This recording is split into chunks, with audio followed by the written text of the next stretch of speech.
Big-time W for the Toronto Raptors this evening as they welcome in the Cleveland Cavaliers to Amalie Arena and beat them down 112-96, improved to 26-35 on the year.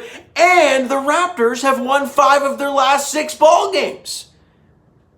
Crazy. And we'll get to what this game, the implications it had, what happened scoreboard watching wise. But let's break this ball game down. Because coming into it, we're all like, well, you're playing Cleveland. They're a terrible team. If you thought this was going to be an easy game, you have not watched the Raptors all year long. Because these types of games, they have lost. But they go out there today, and after a shaky first half for the most part, they go out there in the second half, they say enough is enough, and they slam the door in front of the face of the Cavaliers, beating them by 16. Let's break this thing down from the start. First quarter, the offense free-flowing. They're making shots. OG's got a good start, and the Raptors are up 33-23 at the end of one quarter of play. Great stuff. Got to keep this thing going. Second quarter, you forget how to score. You only allow 25, but the Raptors score 16. And you're only up by 1 at halftime, 49-48. Not where you want to be, considering the great first quarter you just put together. You put an abysmal second, and you're only up by 1 at the half. They got to come out in the third with some sort of juice, momentum, energy. You know what happened in the third quarter? They moved the ball. They start moving the thing a ton. You know what happens?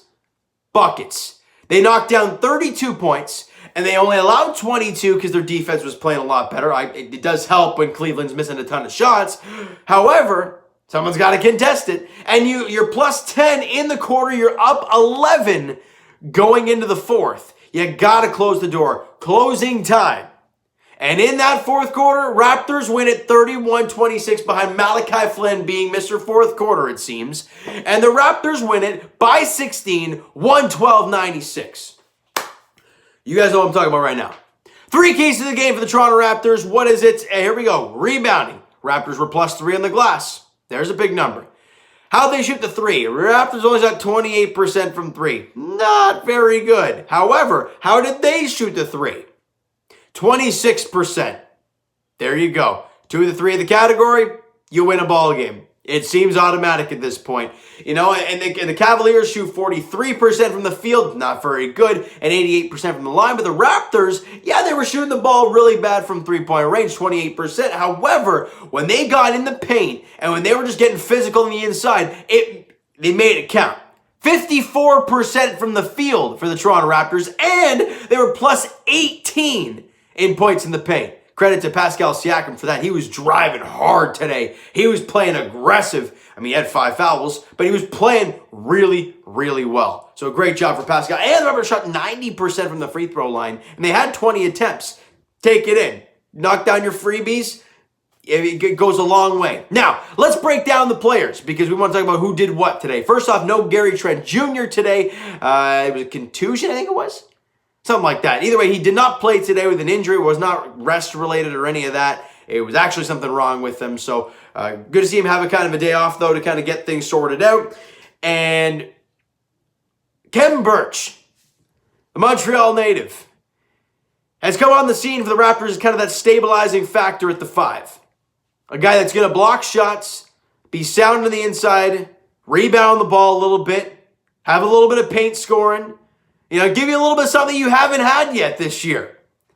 14 points, 6 boards, 1 dime, shot 7 of 9 from the field, and had 2 steals and 2 denials. Now, as he said in his postgame, you got to credit Kyle Lowry for making a lot of those buckets really, really easy. And he said on the postgame, it was that was the easiest 14 points he scored in his career. Ideally, that tied his career high in points with 14. But a great job by Khem Birch making an impact on that starting unit. Great job for him. And Fred VanVleet.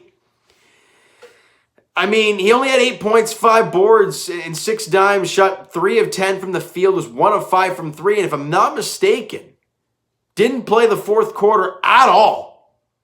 People love to yell at Nick Nurse because he's so in love with his rotations and, Fred and Kyle, this and that.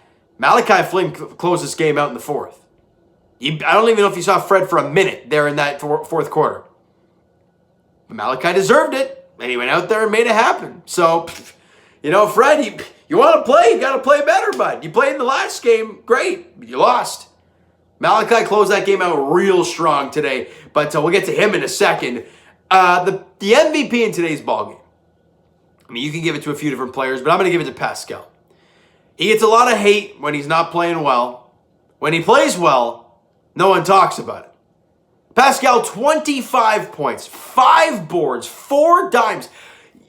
The guy, he is moving the ball much, much better. That is something that he's implemented into his game a lot more this season, and it is clearly a good thing for him. He had 4 more assists today, and you know what that did? You know what that thing is, right? Because we're so used to him getting into the paint, getting doubled, turnover, or a missed shot, or a heavily contested shot, and it's looking bad. But now he's a threat to pass the ball. So they gotta be ready for it.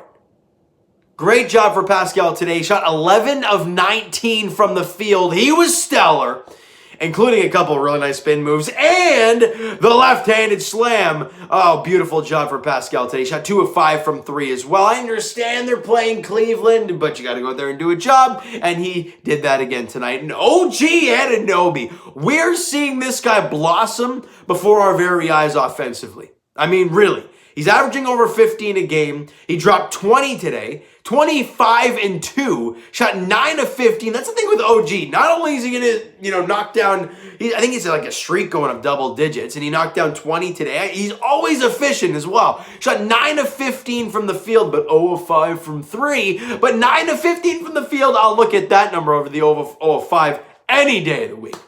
And he had a steal and a block. You know what you're going to get from OG on the defensive end. You see his last play of the game?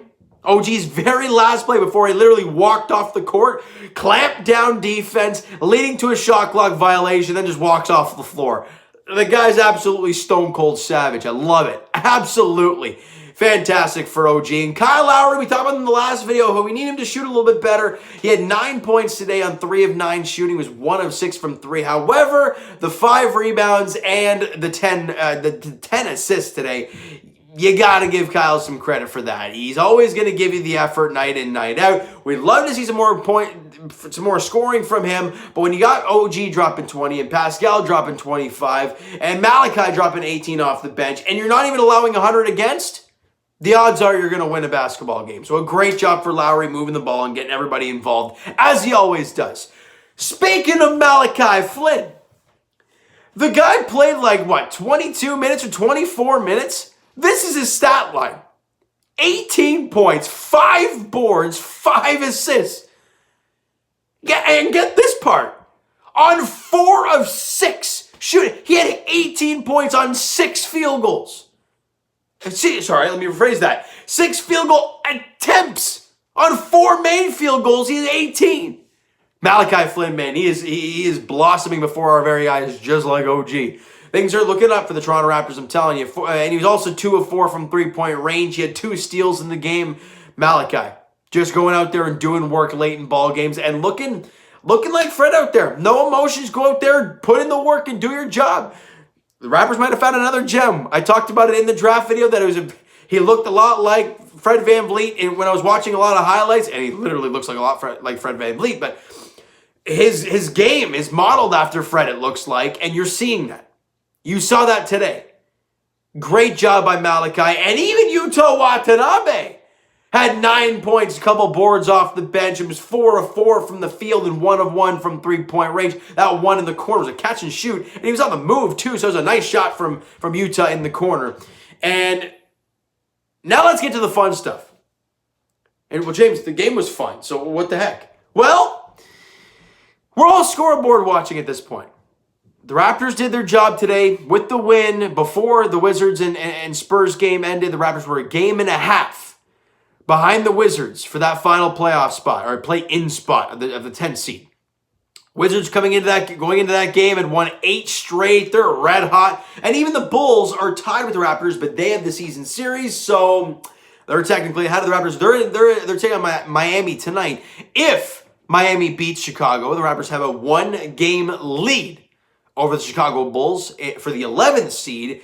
And the Washington Wizards lost to DeMar DeRozan and the San Antonio Spurs 146-143 in overtime. So, with that loss the Wizards had, the Raptors are now 1 game behind the Wizards. And Raptor fans, get this.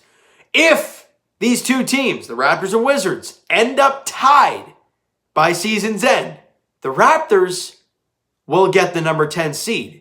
You know why that is? The Raptors have the season series over the Wizards. That is massive.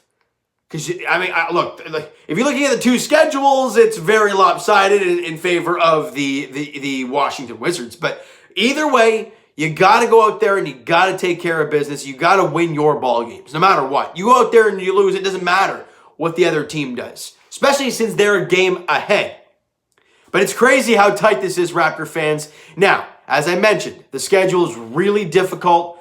Basically, the rest of the season. There's one game coming up, though. I think it's a little ways away. It's like 5 or 6 games away.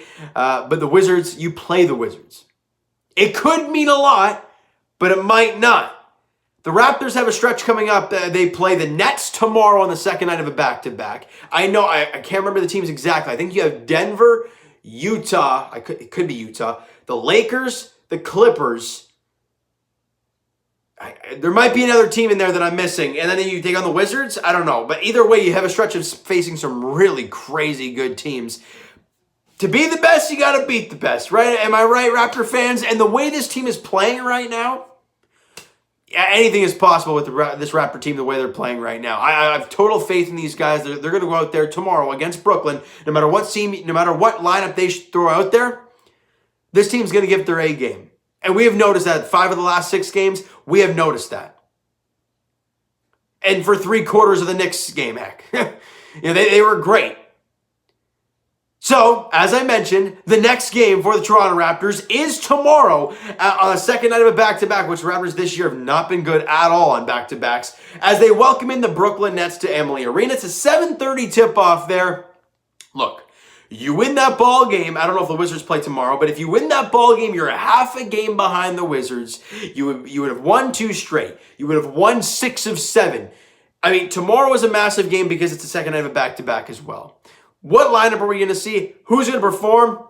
That's what we love about sports. You never know until you watch it tomorrow night. All right? So you know what, guys? That is going to do it for this one. If you enjoyed the video and enjoyed the game there this evening, smack that like button. I do appreciate that. Hit the subscribe button if you guys have not done so already. The Twitter is down below. Twitter link is down below, so follow up there. If you've not done so already, of course, and the Instagram link is down below as well, so you know what to do with that. And I will talk to you guys, Blue Jays edition, tomorrow night. I think it's the 7:07 first pitch. Is it at home? In Dunedin. I think it's in Dunedin as the Jays take on the Nationals. Max Scherzer gets the ball for the Nationals, and for the Blue Jays, I think it's Trent Thornton gets the ball on the mound for the Jays. So we'll have to see how that goes in game 1 of that series. Blue Jays looking for win 4, looking for win number 4 of 5 and 2 in a row. 2 in a row, I think it is. And as for the Leafs, their next game is on Wednesday night against the Montreal Canadiens in the Bell Center, as the Leafs look for 3 straight W's, and you look to get closer and closer to punching their ticket into the playoffs. Once I see that X beside their name, I feel good. All right? But 8 o'clock puck drop in Montreal against the Canadiens. And man, it's a long video, but a lot of things I wanted to talk about in this game. And lastly, the Toronto Raptors take on the Nets tomorrow night. It's a 7:30 tip-off there at Amalie Arena. All right, so thank you guys so much for listening and watching. Hope you enjoyed the video. Talk to you guys then.